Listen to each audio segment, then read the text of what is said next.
Have you ever stopped to wonder why, despite living in the most prosperous era in human history, we wake up in the morning with that persistent feeling that something is missing?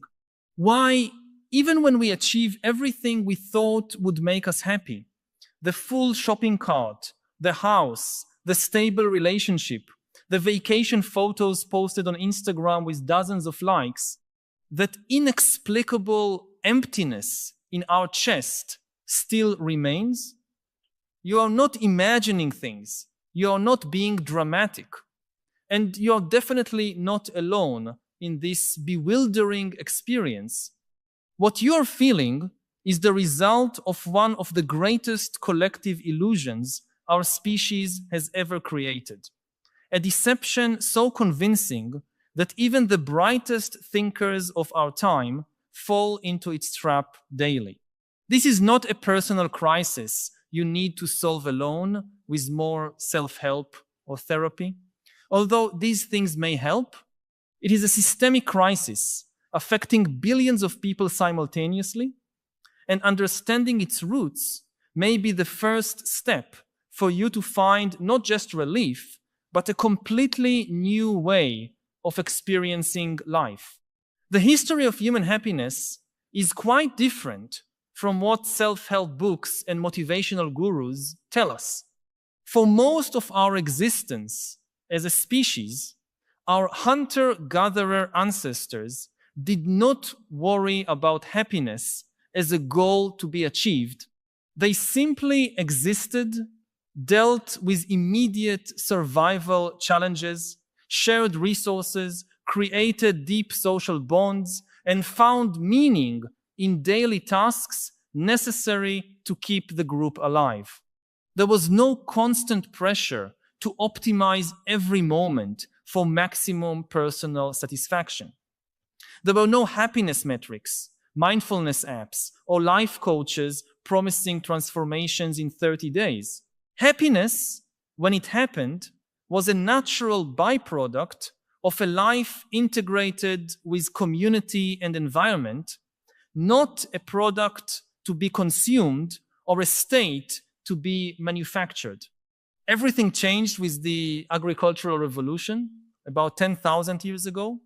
For the first time in history, we began to believe we could control our destiny, manipulate nature to produce abundance, and by extension, create the conditions for lasting happiness.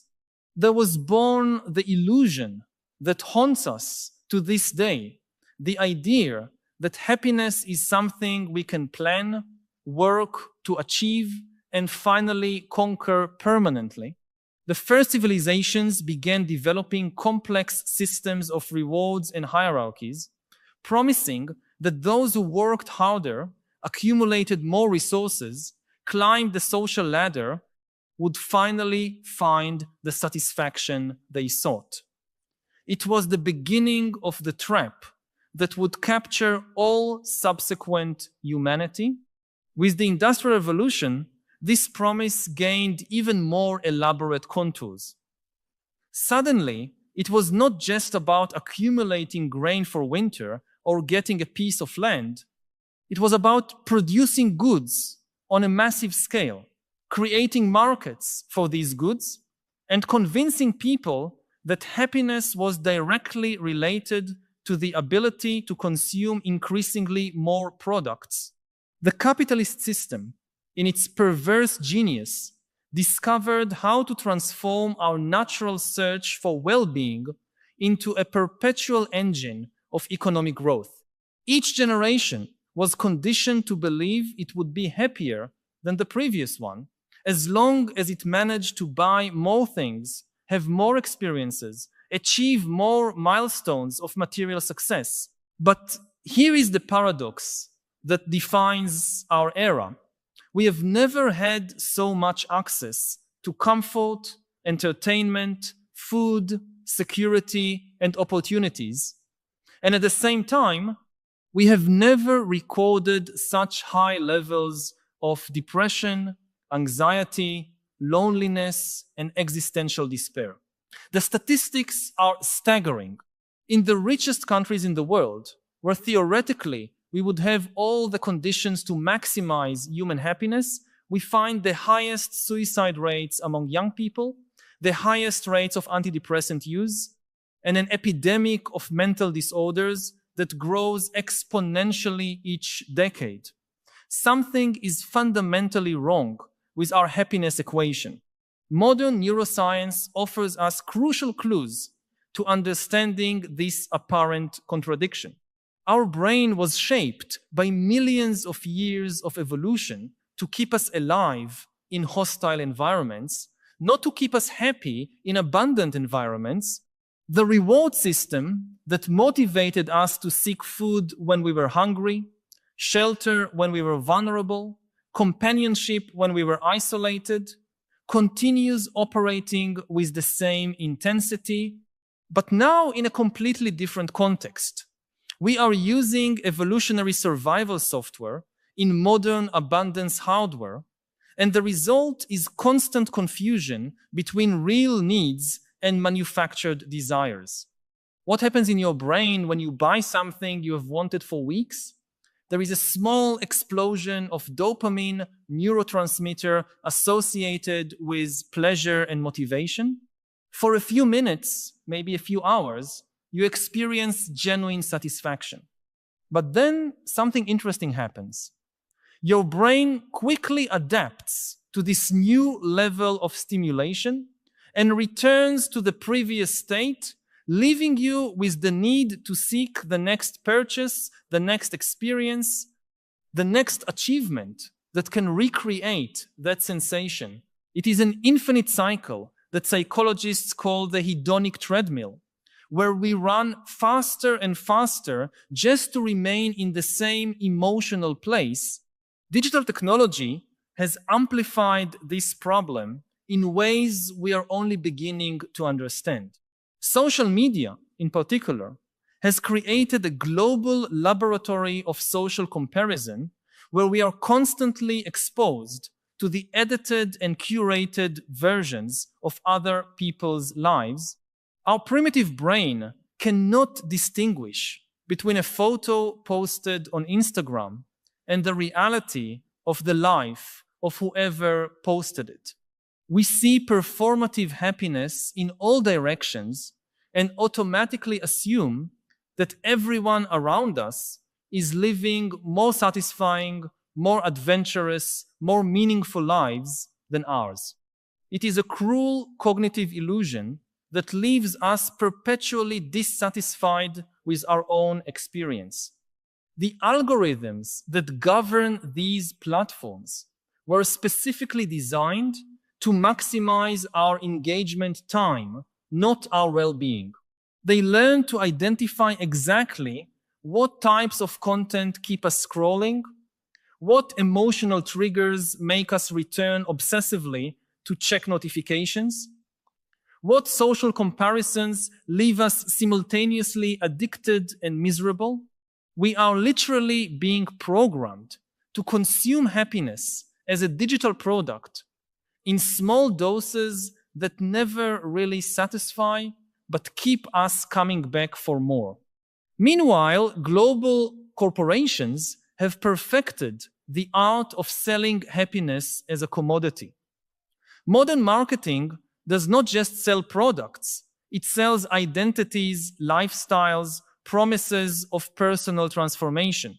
Each advertisement is a small story about how your life could be better if you bought this product, adopted this brand, followed this influencer. We are bombarded daily with thousands of subtle messages that our current happiness is inadequate and that the solution is always one purchase away. The personal development industry, ironically, perpetuates many of these same illusions under a different guise. Self-help books promise simple formulas for lasting happiness, as if decades of cultural conditioning could be reversed with 10 easy steps. Life coaches sell the idea that you can hack your own brain chemistry through practices of mindfulness, gratitude, and visualization, completely ignoring the systemic factors that shape our emotional experience. Even genuinely beneficial movements like meditation and therapy can become just more items on the endless list of things we need to do to finally manage to be happy. I want to pause for a moment to ask, do you also feel this constant pressure to optimize your own happiness? This feeling that you should be doing more, being more grateful, practicing more mindfulness, having more hobbies, more social connections, more meaningful experiences. I know it can be exhausting to carry this weight that your happiness is your personal responsibility, especially when the world around you seems to conspire to make this task impossible. But you are not failing at being happy. You are responding normally to a system that was designed to keep you dissatisfied. If this feeling resonates with you, share your experience in the comments. It can be as simple as writing, "I feel this pressure to be happier when."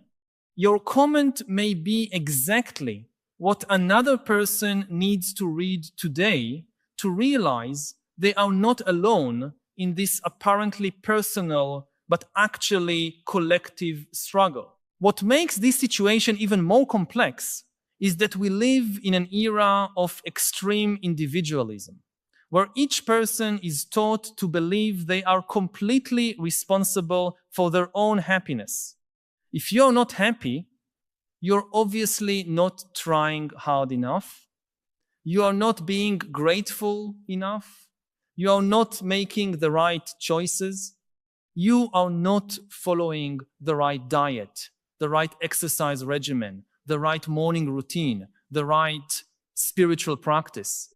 The very structure of our contemporary society isolates us in small family units or solitary lives, removing the community support networks that sustained our ancestors for thousands of generations, and then tells us we should be able to find complete satisfaction within our own limited resources. Modern loneliness is not just about not having people around. It is about not having people who really know you deeply, who share your daily struggles, who offer unconditional support through the inevitable ups and downs of human life. We have replaced deep community bonds with superficial connections and transactional relationships. Our friendships often become series of scheduled meetings where we share only the polished versions of ourselves, keeping our real vulnerabilities carefully hidden. The result is that even when we are surrounded by people, we remain fundamentally alone in our search for meaning and connection. Modern work contributes significantly to this happiness crisis. Most people spend most of their waking hours in activities they feel as fundamentally disconnected from any greater purpose. We work in corporations that prioritize profit over human well-being, execute tasks that could easily be automated, participate in meetings that could be emails, create products we know contribute to environmental or social problems. There is a deep alienation between what we do during our most productive hours and what really matters to us as human beings. Simultaneously, the accelerated pace of modern life leaves us in a constant state of rush and artificial urgency. We are conditioned to believe that productivity is virtue, that being busy is synonymous with living a full life, that any moment of pause or contemplation is wasted time. We lose the ability to simply exist without constantly doing, producing, consuming, or preparing for the next activity on the endless task list. Consumer society has also taught us to confuse pleasure with happiness. And this confusion is at the center of much of our current suffering. Pleasure is a temporary sensation that comes from specific external stimuli. Eating something delicious, having sex, buying something new, receiving social validation. Genuine happiness, on the other hand, is a deeper state of contentment and meaning that emerges from internal factors.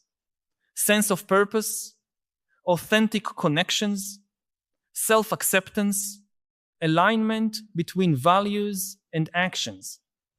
Our culture constantly bombards us with opportunities for immediate pleasure while systematically undermining the conditions necessary for lasting happiness. Modern advertising is particularly insidious in how it exploits our psychological vulnerabilities. Marketing professionals have studied decades of psychological research to learn exactly how to activate our fears of inadequacy, our desires for belonging, our anxiety about the future.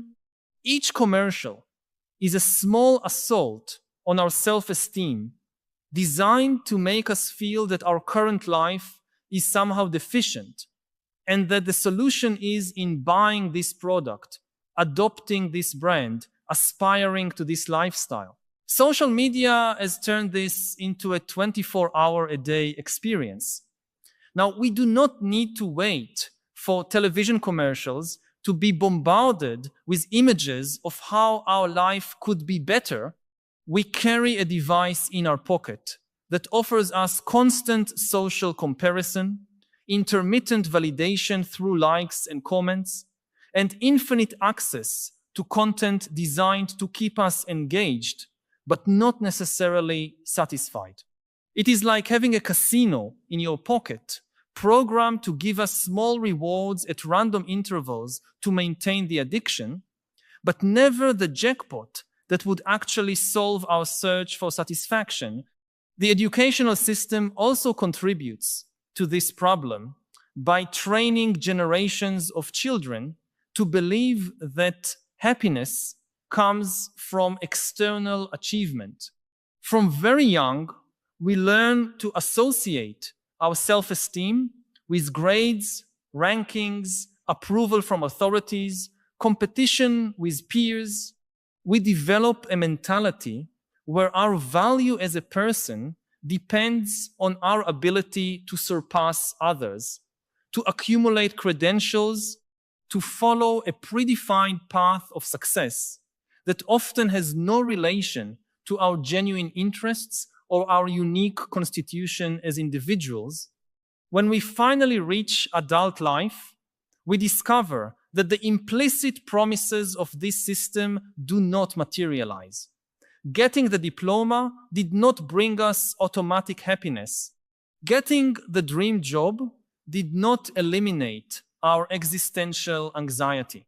Buying the house, getting married, having children, accumulating savings, all these achievements that should be milestones of satisfaction reveal themselves to be just new starting points for new concerns, new comparisons, new pressures to reach the next level of success. Modern work culture intensifies this dynamic by promising that if we work hard enough, we will be rewarded with free time to finally enjoy life. But this free time never really arrives, or when it does, we discover we have lost the ability to genuinely relax, to be present, to find satisfaction in activities that do not produce measurable results. Even our vacations become projects to be optimized, experiences to be documented for social validation, investments in memories that should sustain us until we can take the next vacation. Technology promised to free us from many of the most tedious aspects of human life, giving us more time to pursue activities that really matter. Instead, it created new forms of digital slavery where we are constantly available for work, constantly exposed to information that provokes anxiety, constantly distracted from any possibility of deep contemplation or genuine connection with ourselves and others. Artificial intelligence and automation are now threatening to make many forms of human work obsolete, forcing us to confront fundamental questions about what gives meaning to life when basic survival no longer requires conscious effort from most people. If robots can do our jobs, if algorithms can make many of our decisions, if technology can satisfy many of our basic needs, what is left for humans to do that is genuinely satisfying? But there is hope in this crisis, because when we understand the systematic roots of our collective suffering, we can begin to imagine real alternatives. The first step is recognizing that seeking happiness as a goal in itself is part of the problem. Genuine happiness is always a byproduct of something deeper. Living according to our most authentic values, contributing to something greater than ourselves, developing real connections with other people, accepting the imperfect and transitory nature of human experience. We need to relearn to value enough instead of always more. This does not mean conforming to mediocrity or stopping growing as a person. It means developing the ability to find genuine satisfaction in what we already have, in the people who are already in our lives, in the capacities we already possess. It means constantly questioning whether our desires come from authentic needs or from external manipulation. It means creating spaces in our lives for silence, contemplation, and connection with deeper aspects of our humanity. The true happiness revolution will not come from new personal optimization techniques or innovative wellness products. It will come from fundamental changes in how we organize our society, how we structure work, how we create communities, how we educate children, how we define success and human value. We need economic systems that prioritize human well-being over infinite growth. We need technologies designed to support human flourishing instead of maximizing engagement. We need cultures that celebrate contemplation, cooperation, and contentment instead of competition, consumption, and constant accumulation. This requires that we begin making different choices in our own lives, even within the constraints of current systems. We can deliberately choose to reduce our exposure to advertising and social media. We can prioritize deep relationships over superficial networking. We can seek work that aligns with our values, even if this means sacrificing some financial security or social status. We can practice gratitude not as an optimization technique, but as a way to really notice and appreciate what is already present in our lives. We can also choose to redefine success in terms that make sense for our unique constitution as individuals. Instead of pursuing universal achievement milestones, we can develop personal metrics of well-being. How many meaningful conversations did I have this week? How many moments of genuine presence did I experience? What contributions did I make to the well-being of other people? How did I grow in wisdom, compassion, or authenticity? Spiritual practice, whether religious or secular, can offer valuable tools for this journey, but only if approached with genuine intentions instead of as another self-optimization project. Meditation, prayer, nature, contemplation, study of wisdom, texts, all these practices can help us develop a broader perspective on our place in the cosmos and find peace amid the inevitable turbulence of human life. The relationship with time also needs to be completely reimagined. Instead of living constantly focused on the future, always pursuing the next goal that supposedly will bring us satisfaction, we can learn to inhabit the present more fully. This is not about superficial mindfulness or living each day as if it were the last. It is about developing the ability to find richness and meaning in the current moment, even when that moment includes challenges, boredom, or emotional pain. Death, paradoxically, can be our greatest teacher about happiness. When we really internalize the reality of our mortality, many of the concerns that dominate our lives reveal themselves as trivial. The urgency to accumulate more, to impress more people, to achieve more status, to have more experiences, all of this loses much of its force when we honestly confront the brevity and fragility of human existence. This does not make us morbid or depressed. It makes us more present, more grateful, more focused on what really matters. Community emerges as an absolutely crucial factor for any sustainable happiness. Humans evolved as social beings, dependent on cooperative groups for survival and meaning. The attempt to find satisfaction through purely individual efforts is doomed to failure because it ignores our fundamental need for belonging, contribution, and mutual support. We need to consciously invest in creating and maintaining real communities where people know each other deeply, share resources, celebrate successes together, and offer support during difficulties. This can start small. Regular dinner with neighbors, groups of genuine interest, volunteering for causes that matter to you, participation in community traditions or creating new traditions. The important thing is to seek connections where you can be known and valued for who you really are, not for your productivity, appearance, or achievements. The relationship with money also needs to be fundamentally re-examined.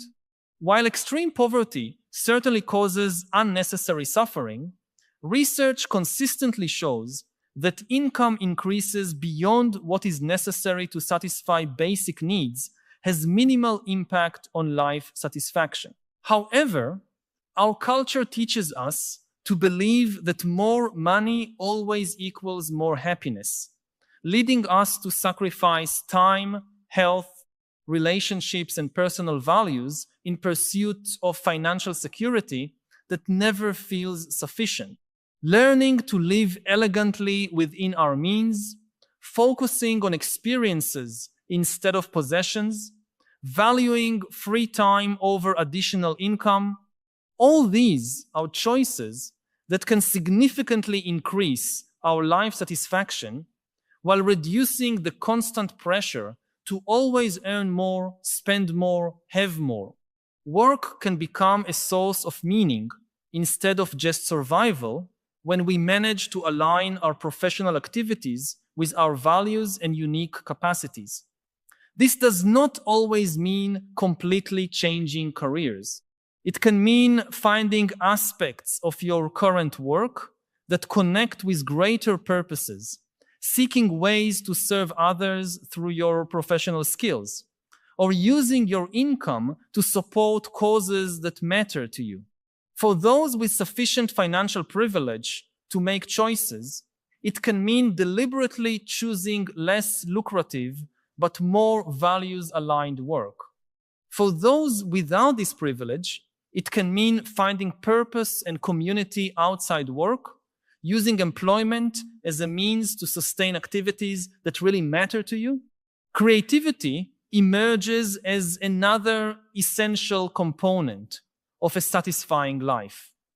Humans have a deep need to create, to express their unique perspective, to contribute something new to the world.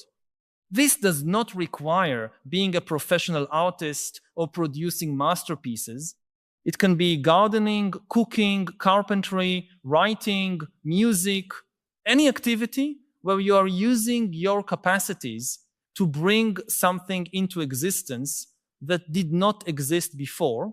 Education also needs to be reimagined, focusing on developing wisdom, character, and ability to think critically about fundamental questions of life instead of just transmitting information or training skills for the job market. Children need to learn about relationships, about how to deal with difficult emotions, about how to find meaning, about how to live in harmony with others and with nature. We also need new rituals and traditions that mark important transitions in life, that celebrate milestones of personal growth, that offer structure and meaning for the inevitable passages we all face. Entrance into adult life, formation of partnerships, birth of children, facing loss, aging, preparation for death. Technology used consciously can support these goals instead of undermining them. We can choose to use digital devices to maintain meaningful connections with people who matter to us, to learn about subjects that genuinely interest us, to create and share art, to organize community actions. The key is to use technology intentionally instead of being used by it, maintaining control over when and how we engage with digital platforms instead of allowing algorithms to dictate our attention and energy. Nature offers an infinite source of perspective and restoration that our urban culture often disconnects us from. Regular time outdoors, observation of changing seasons, contemplation of complex ecological systems. All of this can remind us of our place in larger contexts and offer us the peace that comes from recognizing patterns and rhythms larger than our immediate personal concerns. Physical exercise is important not only for health, but for mental and emotional well-being. Our bodies evolved for regular movement, and modern sedentary life contributes significantly to depression, anxiety, and general sense of discontent. But exercise does not need to be optimized or competitive. It can be simply a daily walk, dancing in your living room, swimming in the ocean, any activity that connects you with the natural joy of bodily movement. Eating can also become a contemplative practice instead of just fuel or pleasure. Cooking your own meals, eating with mindful attention, sharing food with others, all these practices can transform a biological necessity into a source of satisfaction and connection. Adequate sleep is fundamental for emotional well-being, but our culture of constant productivity often treats sleep as wasted time instead of essential investment in mental health. Creating healthy sleep rituals, prioritizing sufficient rest, respecting your body's natural rhythms, all of this contributes significantly to emotional stability and general satisfaction. As we age, we can learn to value wisdom over energy, depth over novelty, lasting relationships over broad networks. Each phase of life offers its own unique gifts and specific satisfactions, but only if we can resist cultural pressure to remain eternally young or constantly productive. Gratitude, when practiced genuinely instead of as an optimization technique, can transform our relationship with our current circumstances. This does not mean pretending everything is perfect or suppressing difficult emotions. It means developing the ability to notice and appreciate positive aspects of our lives that often go unnoticed because our attention is focused on what is missing or what could be better. Forgiveness, both of others and ourselves, releases emotional energy that often gets trapped in resentment, guilt, and self-reproach. This does not mean excusing harmful behavior or avoiding responsibility for our actions. It means choosing not to carry the weight of past hurts we cannot change, freeing mental and emotional space for fuller engagement with present possibilities. Acceptance of imperfection, both our own and the world around us, can paradoxically increase our satisfaction with life. The pursuit of perfection is an infinite source of frustration because perfection does not exist in the real world. When we can find beauty in imperfection, meaning in struggle, growth, in failure, we open possibilities for types of satisfaction that do not depend on ideal circumstances. Contributing to something greater than ourselves offers a form of meaning that transcends limited personal concerns. This can be through family, meaningful work, volunteering, activism, art, any activity where we feel we are making a positive difference in the world. The key is finding forms of contribution that align with our unique values and natural capacities. If these reflections have touched something you have been feeling, but perhaps have not found words to express, know that you are not alone. By subscribing to the channel, you will connect with a growing community of people who share your concerns and your desire for a deeper understanding of the existential challenges of our time. Each week, we meet here to explore together the big questions that define our era and to seek not just understanding, but also wiser ways to live amid the transformations we are witnessing. This is not just a channel, but a space for dialogue and collective growth. Join us on this continuous journey. Subscribe so we can continue this essential conversation about how to live with more wisdom and purpose in a world that often leaves us disoriented and divided. Finally, we need to remember that the search for